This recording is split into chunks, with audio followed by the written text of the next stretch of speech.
Dylan, thank you so much for doing the interview and for coming on the show. I wanted to start off by doing a little bit of a reflection kind of question because I was looking at the history of the band and you're coming up on, I guess, like a 15-year anniversary for Full of Hell, starting around 2009. Yeah, dude. It's Yeah. weird. And it is weird. And I was reading some other interviews doing preparation for our chat today, and I saw you reflecting on, I guess, your age and your perspective on the band and being a creative and being involved in music. And you and I are roughly the same age. I think I'm maybe a year older. And I'm doing a similar process with my writing and the stuff that I do. And I'm kind of just looking back on the things that I've been doing throughout kind of, my own little space. So I wanted to ask you, like, looking back on Full of Hell, looking at all the things that you've been involved in, how do you feel about your, I guess, artistic evolution as a creative? Um, it's you can't I would say you can't really look at it critically. It's easy to do, but it's honestly as irrelevant as any other judgment that you'd pass on yourself superficially. The art is out there in the world, and I think with Full of Hell, that's an easier observation to make, like internally, because this is like our first serious band. We were children when the band started. Mm. Our roadmap to learning how to even play music well, quote unquote, which is still subjective, is like public. It's out there forever. Like our first record when Dave was like a 15-year-old is still like out there to be judged, against like whatever our peers are doing or whatever we're doing now. And they're very different. And there was a time when I was never like ashamed really, but I just didn't want to even revisit that stuff. I still can't really listen to some of the old stuff. I don't listen to any of it, but like especially the old stuff. Yeah. Um, but as we got older and like post COVID, especially when people were asking us to do like throwback sets and stuff, we revisited all the old material and we play all of it like three times faster than we played it. And like, a lot of it too, I go back and I read what I wrote it when I was younger and I'm just like, there's merit there. Mm. Yeah, I'm so like, what's next, that it's easy to be like, everything I've done is bullshit until this. And that's like everybody's like, that's such a common, like, this is the record or whatever. But I'm kind of trying to just like shed that, maybe I pretty much have. It's funny, like the more I learn, the less I know. Do you know what I mean? Yeah. So I'm more of the opinion that I have nothing to say. Like I have things to say in my art, but as far as like being critical of my work or having an even measured perspective on life or on like how we're supposed to be feeling in our 30s, I feel like I don't know anything. I'm just like I'm like a blip in time, and I'm a fucking idiot, and that's it, and that's okay. Dude, So we I have are nothing, we I are on very guess. similar wavelengths, I can tell you.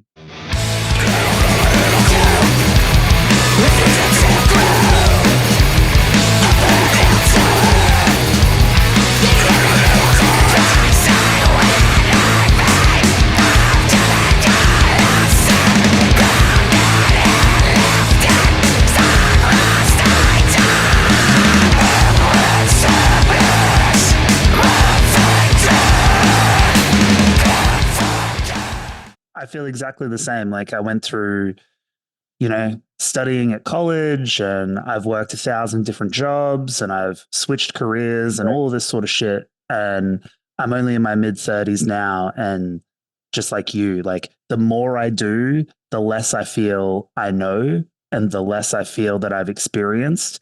But in an optimistic sense, the more I think that there is to do, the more stuff that I can learn, the more things that I can do.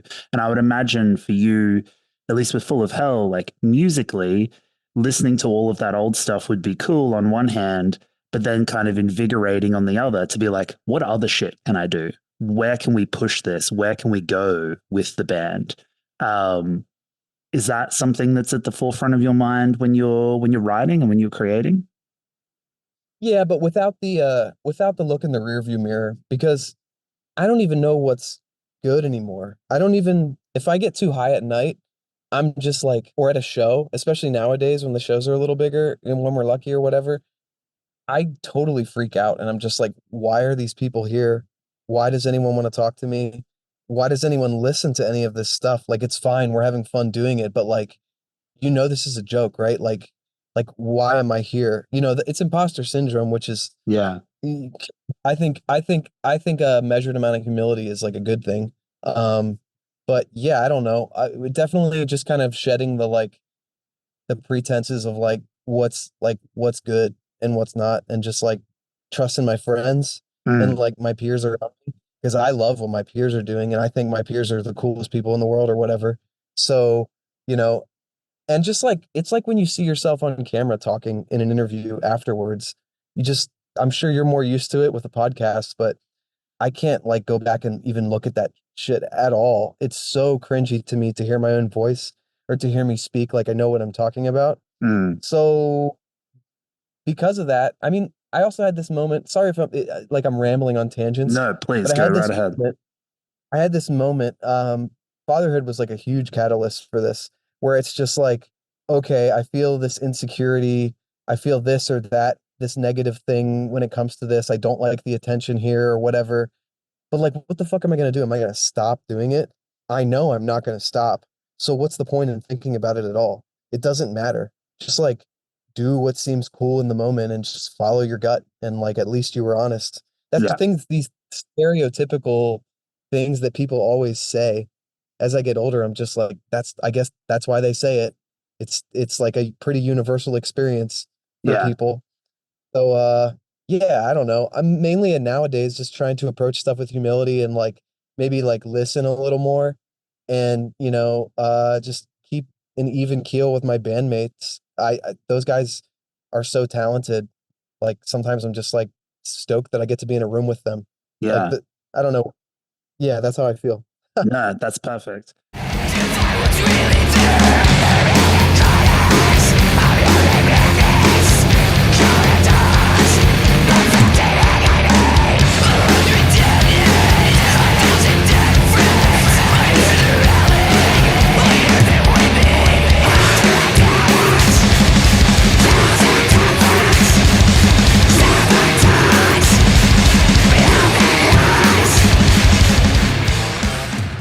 I wanted to talk about the most recent record because I feel like it is the most uh, cohesive statement for Full of Hell musically. I feel like there's shades of every release, every kind of experimentation that you've gone through as a band. I hear fragments of it throughout this new record in a various kind of like, blitz of different sounds and themes. But you were talking before about being inspired by your peers and being inspired by this kind of trajectory that you've had as a musician, as an artist. What what were you drawing from for Coagulated Bliss to create the kind of experimentation that you have on that record? Was there any particular like event or thing that kind of like started off that journey? Well, in terms of like my lane specifically, we hired this painter that I've known for like a long time. This guy, Brian Montori, Mm. super talented. One of those friends where I'm just like, this guy's inspiring. I just want to listen to what this guy has to say. Convinced me to quit my like last straight job like 10 years ago and just pursue art full time. Like he's that kind Wow. of guy. He's like a brother. I was on the phone with him talking about the art, and he was just like, dude, you're 33, you have a daughter. It's time you wrote a record about where you came from, and I drew like so much inspiration out of that because I realized that I just had a lot to draw on like right around me. Mm. I always liked keeping things a little more like metaphorical and like veiled. I just felt like that was more exciting for the listener.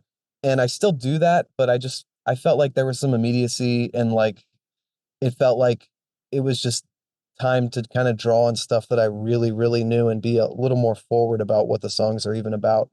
Um, so this was like me trying to be a lot more on the nose. And the cool part was I felt like at the end of it, I feel like we're at the start of like a new book almost. It's like the same book, but Mm. it's just like it just feels like a fresh go. Like I'm excited to see what's next. because it's easy to like after so many years to feel out of gas every now and then. Um, but I'm feeling pretty juiced, and I know musically it's kind of like I look at Spencer's work the same. There's like some Buddhist saying that I can't really properly describe, but it's like the act of like pursuing the thing. Like it's never perfect, but like that repeated act of like pursuing it is like a it's like a life meditation. It's like a really valuable thing, like that pursuit. I Yeah. always feel like he's stabbing the same thing, and it's just like his attempts are just, you know, they're out there forever for the world to see. And I think this is his best stab yet at like trying to articulate the roadmap that's been in his head since we were kids. Because he's always loved Sonic Youth, and he's always loved Harvey Milk, and he's always loved Melvins, and he's always loved Discordance Axis and Assuk and all that shit. And he's always wanted to meld them. And there's just been different eras of his life where he, you know, maybe his chops weren't up, maybe he didn't play with the right people. I feel like I'm watching a guy like really find his like mercurial identity, like his real special shit. Because I Yeah. think everything he's done is fantastic, but like I feel like he's like really speaking his soul language right now, as corny as that sounds. No, that's sick. Because he's been talking about doing this very thing for like a long time. It's just, you know, we have different phases and eras, and we're learning. So Yeah, that's yeah. awesome.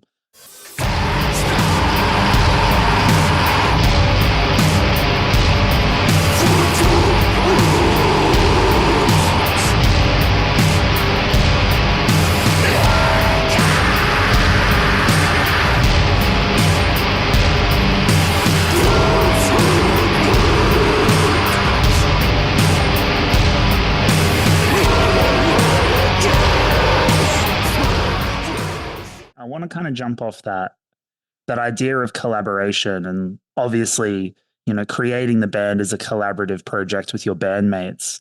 But another aspect that I feel like is very essential to Full of Hell is the larger collaborations that you do with your peers and other bands and other kind of musicians. You know, like the record with Nothing from last year, which was fantastic. And then on Coagulated Thanks, Bliss, man. you've got Ross from Immolation and Jacob from Converge. So I wanted to ask you, like, how do you approach opening up your creative space for someone else?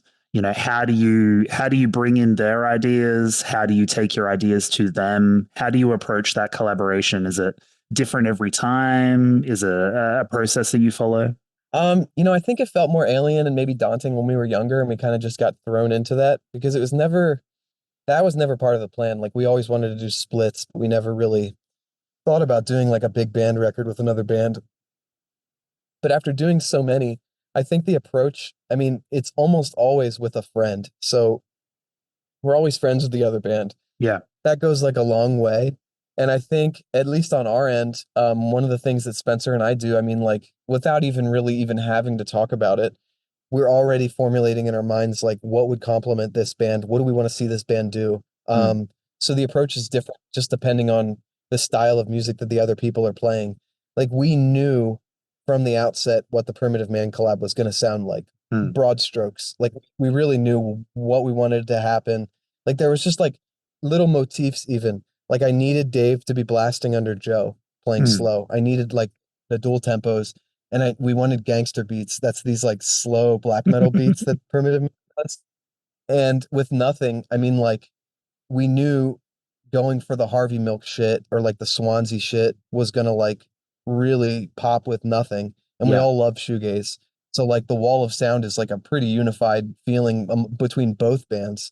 So and I think the feeling was the same for Nicky. I mean, like what he was looking at us and hoping that we would do going in. Um, but really, I mean, like it's not very complicated to be honest. I mean, we're lucky we get to work with some talented people, but I think it's just like you get in the room and you're just open to people's ideas. I mean, it's easy for me to say as a singer because I feel like I don't know, my role is just so much easier. Like it's kind of like you got it or you don't kind of thing, you Yeah. know? Musicianship, on the other hand, I think is like a life skill. Takes, you know, a lifetime. But those guys, I think, are just good at jamming.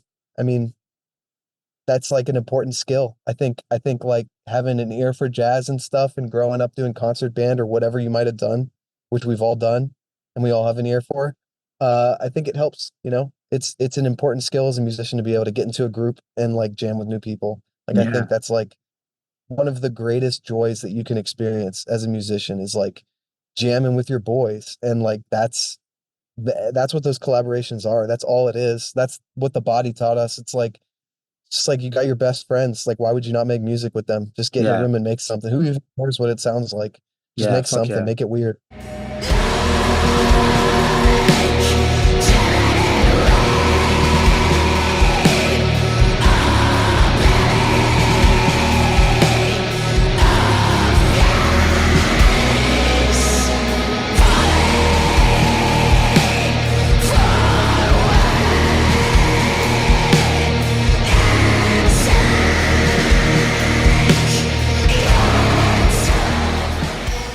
You're doing almost a better job at being the host of this podcast than I am, because you're jumping from talking point to talking point flawlessly. But this idea of improvisation and jamming leads me to talk about a show that you have on this upcoming Australian run with Thou.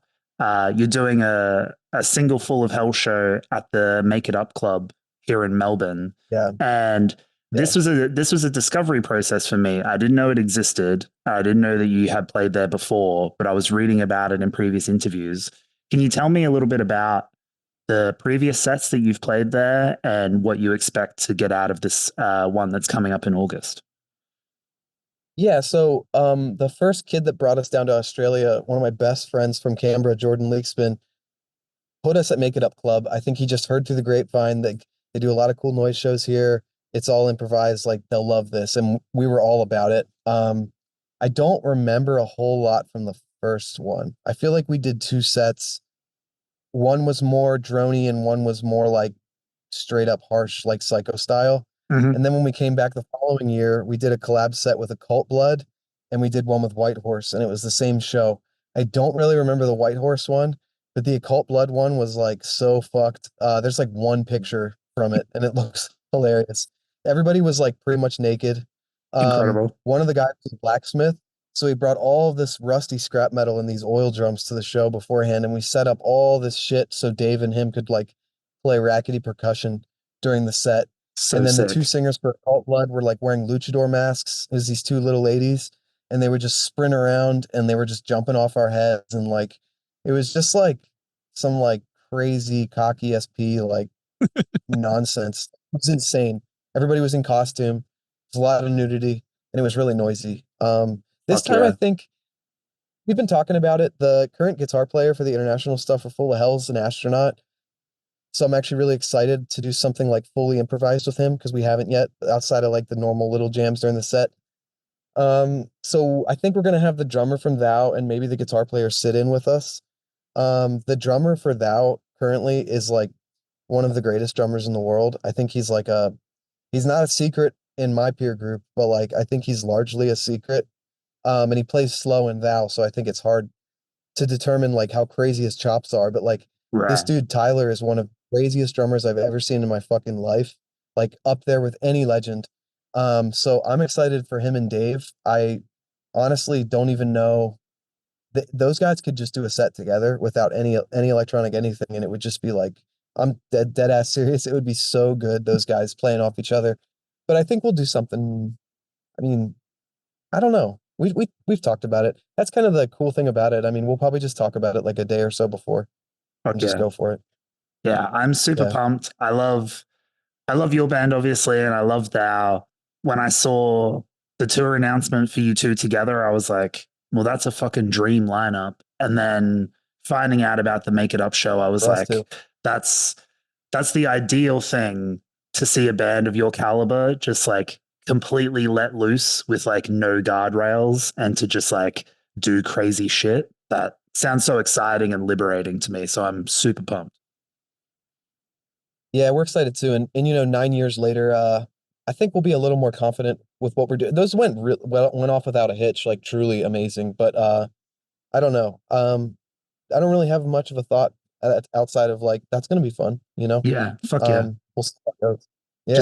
Just keep it impulsive and at the gut instinct level. That's key. Yeah, we'll make like a weird little roadmap but it won't be very detailed. Because those guys, that's the thing. I get to play with these guys that have been playing together for a long time, and that's exciting because those guys just like after so long, they kind of like subliminally can like, you know, trigger each other. Yeah. And our bass player, like he's a really shredding sax player. So hopefully, last time we got a saxophone delivered, so we'll probably try to do something with that too. I Yeah. don't know. Okay. It'll be fun. That sounds sick. Well, I can't wait to see you when you come down here, dude.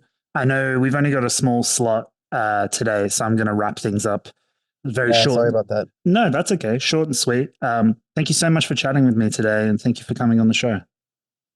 It was a pleasure. I love that shirt, by the way. Thank you. And hope to meet you in person down there. Dude, I would love it. Yeah, I'll definitely come to the show and say hi.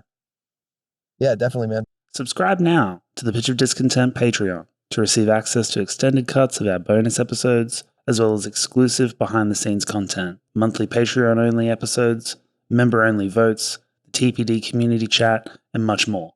Go now to patreon.com/tpdpod and join for as little as $5 a month.